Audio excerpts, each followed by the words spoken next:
ტრამპის ადმინისტრაცია მეტად დარდობს ევროპის უსაფრთხოებაზე. მას სჯერა, რომ შესაძლებელია რუსეთის ფედერაციასა და უკრაინას შორის გონივრული შეთანხმების მიღწევა.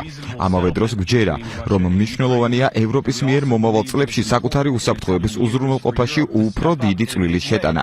ევროპასთან დაკავშირებით უდიდესი საფრთხე არც რუსეთია და არც ჩინეთი.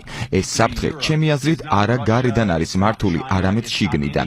ევროპის მიერ ფუნდამენტური ღირებულებებიდან გადახვევა.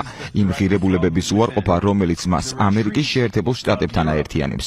მე ელდამეცა, როდესაც ვიხილე ყოფილი ევროკომისრის ინტერვიუ. ის კმაყოფილებას ვერ მალავდა, რომ რუმინეთში შემდგარი არჩევნების შედეგები გაუქმდა. მან გაგვაფრთხილა, რომ თუ საქმე შესაბამისად არ წავა, იმავეს ვიხილავთ გერმანიაშიც. ასეთი აგდებული განცხადებები შოკის მომგვრელია ამერიკელისთვის.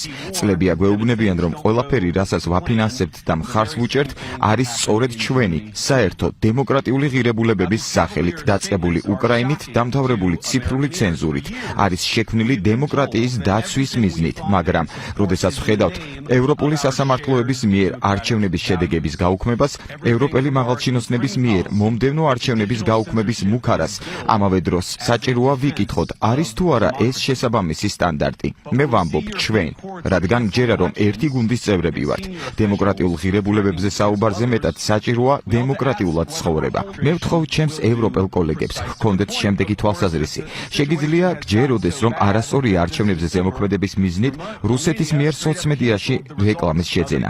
ჩვენ ასე ვფიქრობთ, ეს ყველგან შეგიძლიათ დაგვოთ, მაგრამ თუ თქვენი დემოკრატიის განადგურება რამდენიმე 1000 დოლარით არის შესაძლებელი ციფრული რეკლამით სხვა სახელმწიფოების მიერ, მაშინ თქვენი დემოკრატია არც თუ ისე ძლიერი ყოფილა.